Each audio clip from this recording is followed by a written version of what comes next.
It is part two of the week 6 preview here on the Audible with a scorcher, Commanders and Ravens. Bloom. This one is huge for both of these teams. They're trending on the winning side. Washington's traveling, not that far, to Baltimore, and they're feeling their oats with Jaden Daniels, of course, out there just slinging it all over the place and making big plays as a passer and as a runner, kind of like Lamar Jackson on the flip side, using him multiple tight ends. Yes, Mark Andrews. There are others out there, to the chagrin of fantasy GMs everywhere. But Washington, Baltimore, this is a big one for two teams that have gained momentum. Well, someone's going to lose a little momentum on Sunday. Yeah, this is the kind of game you want to clear the schedule, forget about fantasy football, forget about your rooting interests, and just watch two scintillating, transcendental quarterbacks battle it out and probably fuel a lot of fantasy teams to victory.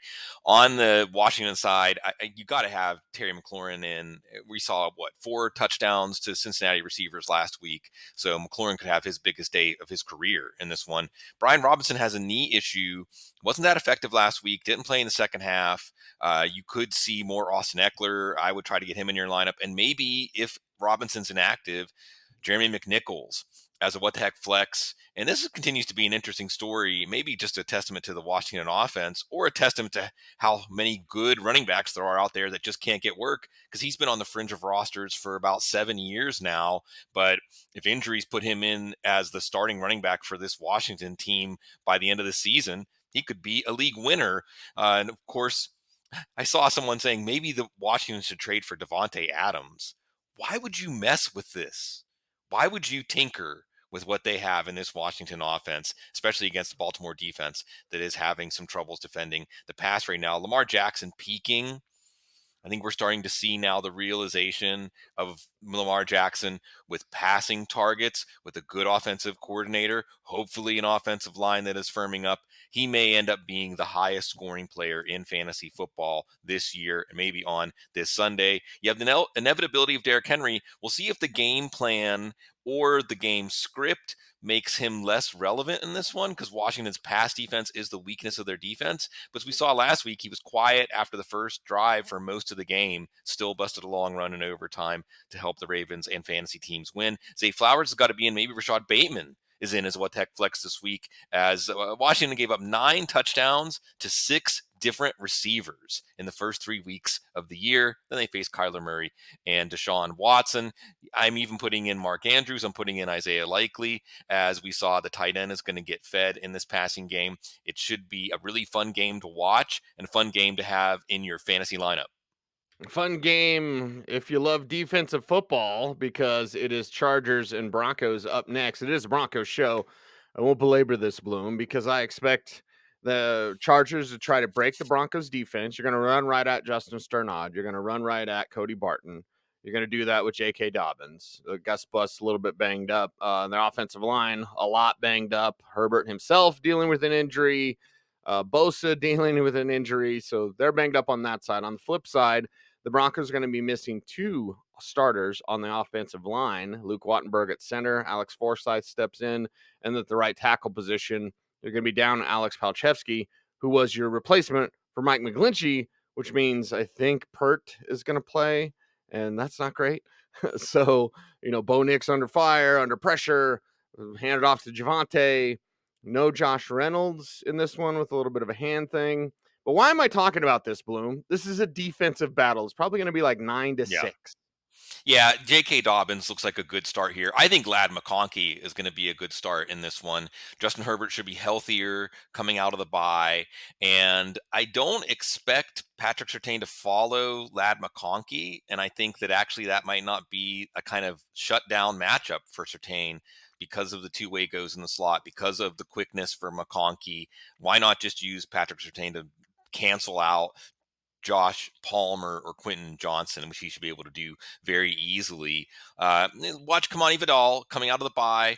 We often see teams during the bye expand the roles of rookie. Like you said, Gus Edwards banged up and ineffective. So let's just watch this. As I am loving this J.K. Dobbins revival story, but unfortunately, he does have a history of having injuries, catastrophic injuries.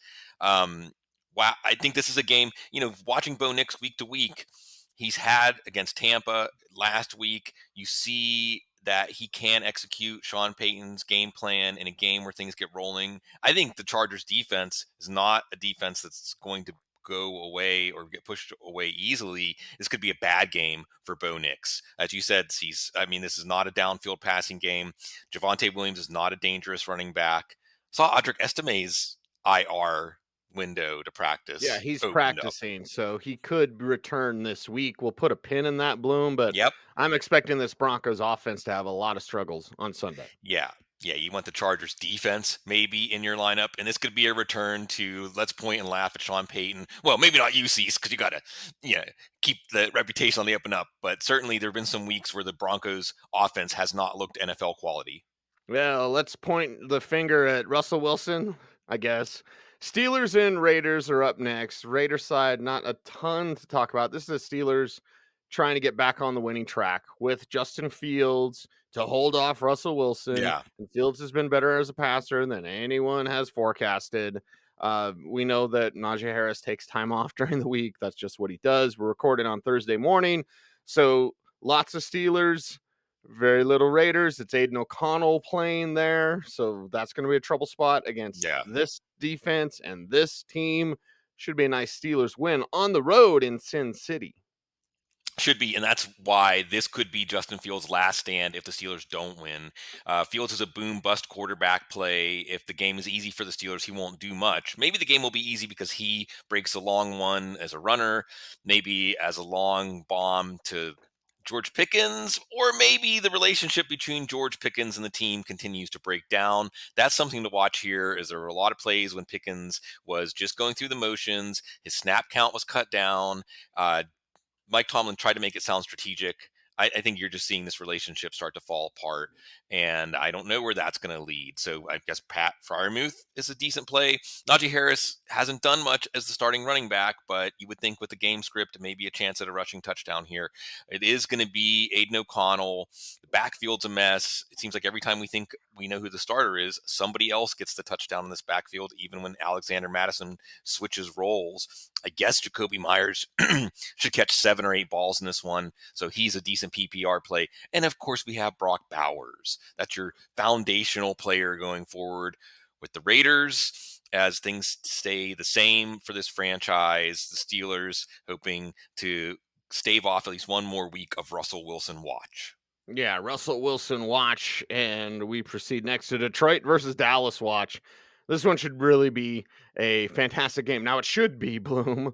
It should be on the Lions side. I'm not so sure about the Cowboys side. Let's get into it with both of these teams because the Lions, well, they can roll against this Cowboys defense, and they can just put the foot on the gas with, of course, the Sun God, little Timmy Pats, even getting out there getting 50 yards last Yeah. week. A little more Sam Laporta would be okay. Jameson Williams, a flex play with more upside than we would ever want.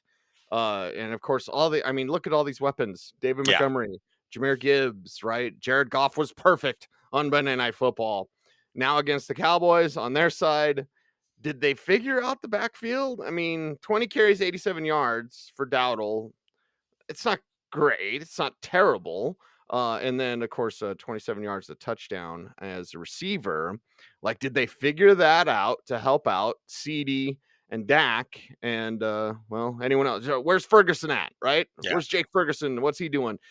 I'm expecting more points in this one. I know Detroit will give it to me. What about Dallas? Yeah, I think we've seen, with the exception of when they face the Steelers, the Cowboys defense, Mike Zimmer's defense, getting run out of the building at times. And certainly, whether sometimes it's the run, sometimes it's the pass, not doing a good job. I would think the Lions are going to want to establish the run here. As you said, so many weapons. We're looking at a San Francisco 49ers kind of situation where not everyone can get fed every week, but the ceiling games for a Jameson Williams, the ceiling game, Sam Laporta, you're going to keep him in. You're not going to bench any of your main lions, those 5 weapons in this offense. And Jared Goff looks like a solid play, although again, it takes him going 18 for 18 because again, low pass volume here, but it could be a shootout because Detroit, while they do defend the run very well, and I think going into the game plan, you are not going to try to establish the run against Detroit. Well, Dallas isn't doing that anyway. Like you said, Rico Dowdle was good enough against the Steelers. More of what the heck flex here is you don't expect him to be central to the game plan. CeeDee Lamb, who teams have been able to contain, who picks up the slack. Jake Ferguson, of course, could be the number one fantasy tight end this year. My number one fantasy tight end this week. And Jalen Tolbert coming through. Just got to watch that injury. Something downstairs, painful stuff, and caught a touchdown. Team was in awe. Hopefully, you'll be in awe of his stat line again this week. Yeah, in awe of the Atlanta Falcons. But then looking at Wednesday's practice report, Bloom, Darnell Mooney with a little bit of a knee thing. Damn it. Like, it was just working. Mm-hmm. It was looking spectacular for Mooney. Now, we'll put a pin in it again Thursday mornings. We're going off the Wednesday practice report, and lots could change since then. But Mooney was limited in practice. Fantasy GMs want more from Kyle Pitts. Okay, 7 for 88 against the Buccaneers on Thursday. That was cool. Drake London, that was a cool game last week. And then the backfield. It's like, okay, Bijan Robinson, you're going to be used like Christian McCaffrey, but not in the McCaffrey that's not playing right now. Actual old Christian McCaffrey. On the flip side, Carolina is sticking with Andy Dalton. Looks like Xavier Legette's going to be okay with that shoulder injury. Expecting the Falcons to travel, to win, and win big. But who comes through for Atlanta and for you, Bloom? What's the encore here for Atlanta after a 500-yard passing day? Like you said, with Mooney, we're going to watch the practice reports. If he's out, you maybe look at Kadarius Hodge or Ray McLeod.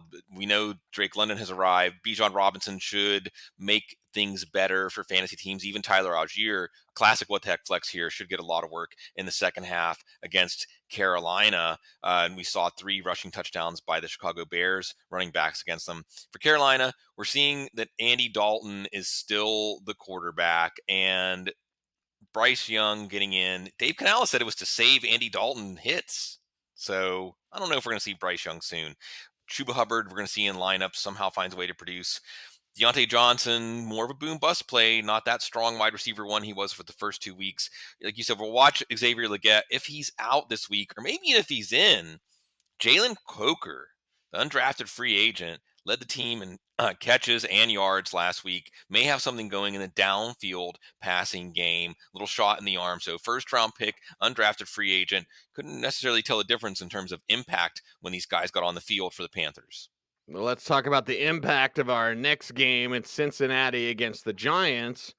One team's down and one team's, I don't know, Daniel Jones. Like, it's Daniel Jones. I have no idea what's going to happen in that situation. But let's talk about this. Zach Moss dealing with a little bit of an ankle thing. Fantasy GM's feeling good about T. Higgins after last week, feeling good about Jamar Chase after last week. Joe Burrow also himself a little bit banged up there as well. On the Giants side, Wan'Dale Robinson and, of course, Darius Slayton coming through big without Malik Neighbors. But Bloom, they say Malik Neighbors progressing well through concussion protocol. So put a pin in that. Let's see what he can do on Friday. How does that change things? Also, Devin Singletary, coming back from his injury, but man, did they need him with Tyrone Tracy and what he did there last week for Daniel Jones and company? This one's at home for the Giants. Bengals aren't going to go away. Mm-hmm. They might be in line to draft Travis Hunter. Right. Imagine Travis Hunter with Joe Burrow, because I think Hunter's going to play both in the pros. I think he's a corner more than a receiver. Champ But Bailey. yeah, and maybe more as a receiver than Champ was. But like, okay, Cincinnati, you're going to be in line for a top pick unless you start winning. Maybe the win streak begins against the Giants. Yeah, it's odd seeing we're far enough into the season that you're looking at the projected draft order and seeing the Bengals up so high and Joe Burrow's not Yeah, hurt. It's yeah. kind of strange. And this is far from one you're going to write in pen as a W for this team because of how the Giants are playing right now.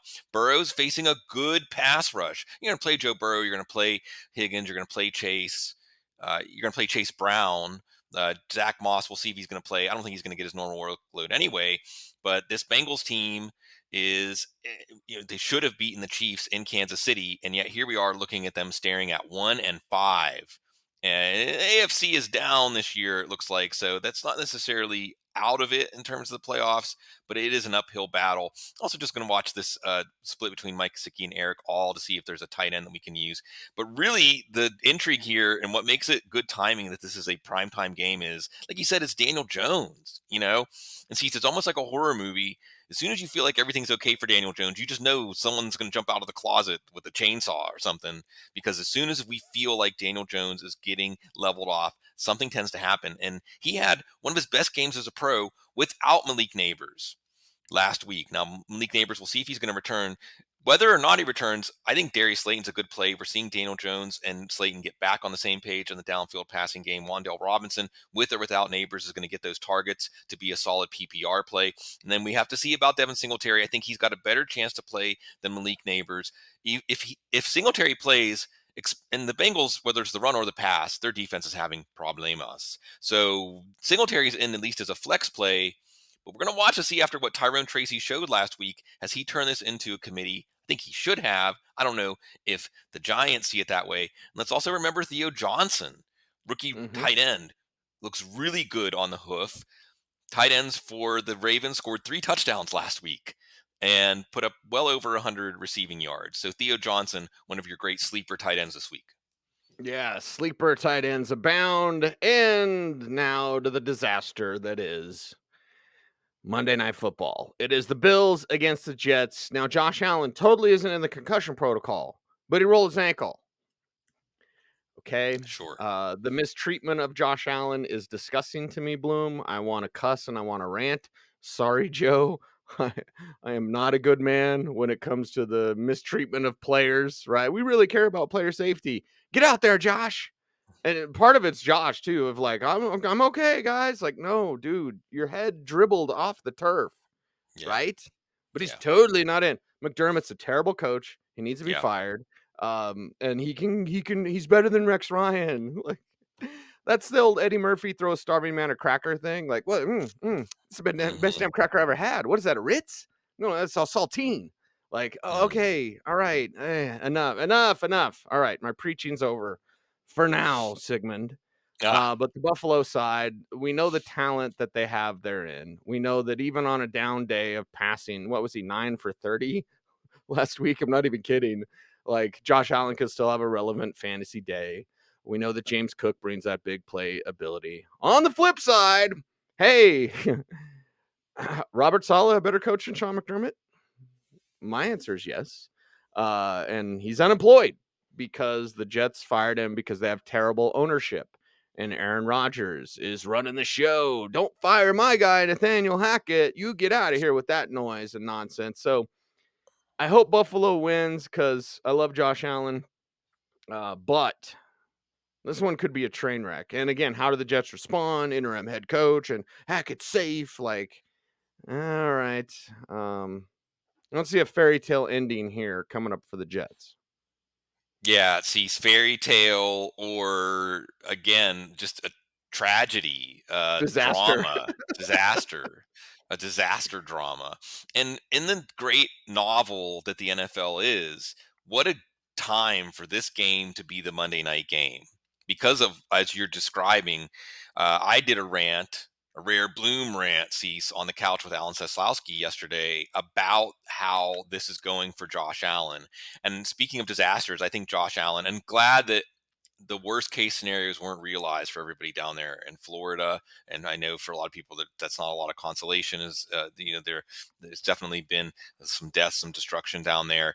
But in that perfect storm, we have an offense that doesn't have anybody that can separate except Khalil Shakir. We're going to watch Khalil Shakir because without Khalil Shakir, you're giving Josh Allen almost impossible odds.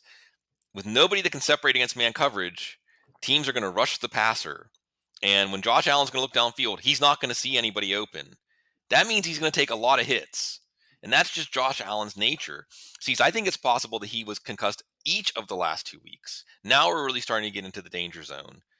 You have a player who is going to go out there no matter how bad he's hurt. You have an organization that doesn't seem to value the long term. This is your franchise. This is your franchise. Look at what's going on with Miami and Tua Tagovailoa right now. Okay? How many more hits does Josh Allen have to take until we say that's enough this year? So the game planning, the personnel moves, and now the attitude of the team is putting him in a position to have a catastrophic collapse this year. And the Jets defense will be more than happy to be the ones who push him over the edge. So even for fantasy, I can imagine getting some questions this week where it's Josh Allen or like, and even in this game, Cease, Josh Allen or Daniel Jones, if Khalil Shakir's not out there, who's the better fantasy play? Daniel Jones. Yeah, it's Daniel Jones. Okay. I mean, I hope that Josh Allen, like you said, comes punching out of the corner and carries the team. I don't know. I mean, you're going to play James Cook and maybe Dalton Kincaid. On the Jets side, also drama. Drama. Mario Puzo couldn't have come up with better mafioso storylines of I'm going to get your guy. No, I'm going to get you. Got to get got before you get got. Get someone get whacked or whack or whatever you want to call it. That this really seemed to have played out so that Robert Saleh was trying to save his job. Anybody could see what the problem is with the Jets this year. It is not the defense. And I don't think it's the morale of the team or the effort of the team either. I think that we know what the problem is, but Aaron Rodgers gets what Aaron Rodgers wants.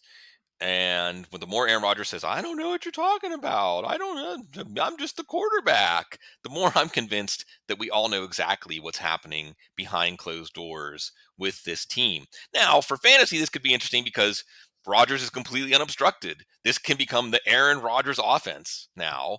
So Alan Lazard, I think Alan Lazard probably does well in the Aaron Rodgers offense. Buffalo should try to take away Garrett Wilson. Tyler Conklin should do okay in the Aaron Rodgers offense. And Breece Hall, not so much. I mean, you're still going to put him in. Braylon Allen. And that's another interesting thing to think about, Cease, is, I mean, Aaron Rodgers has no loyalty to Breece Hall. And does Aaron Rodgers say more Braylon Allen, more of the guy who's actually playing better in the backfield?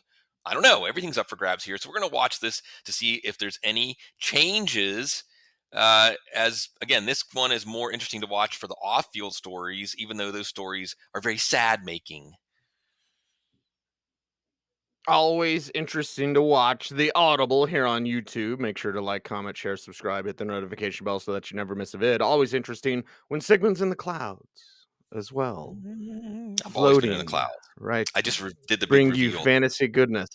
Mm-hmm. Mm-hmm. What's my secret? I'm always angry. What's Sigmund's secret? He's always in the clouds. In the clouds. Mm-hmm. Head in the Up clouds high, can be a good baby. thing. Yeah, head in the clouds. Yeah. Rocky Mountain High. Up Easy in the like Sunday clouds. morning. Mm-hmm. That's right. That's right. He's Sigmund Bloom. Follow him on Twitter X at Sigmund Bloom. I'm at Cecil Lammey. What the Heck Flex will be on Twitter at The Audible. So make sure to stay tuned for that and follow us at The Audible. Thank you very much. He's Sig. I'm Cease. Watch these other videos floating like Sigmund's head yet. Anyway, stay tuned. Stay frosty, baby.